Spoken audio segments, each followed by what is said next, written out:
আল্লাহ এতদিন আপনার হুকুম পালন করি নাই, আল্লাহ শয়তানের ওয়াসওয়াসায় পড়ে করছি গো, আপনি মাফ করে দেন।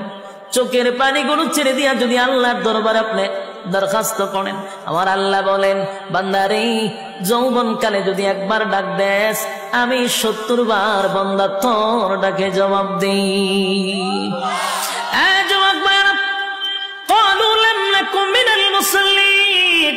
যারা দুনিয়ার জমিনে মুসল্লি ছিল না তারাই তো জাহান্নামী, এক নম্বরে জাহান্নামে যাওয়ার কারণ।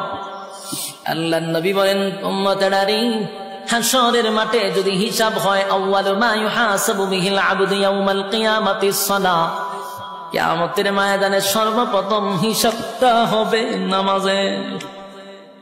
বলুন কিসের? 1 নম্বর হিসাব হবে নামাজ। অথচ আমাদের সমাজের মানুষ নামাজটাকে বড় অবহেলা করে, নামাজ পড়ে না, হেলায় আর কেলায়। জিগাইল হুজুর আমার ফ্যান বালা না কি হয়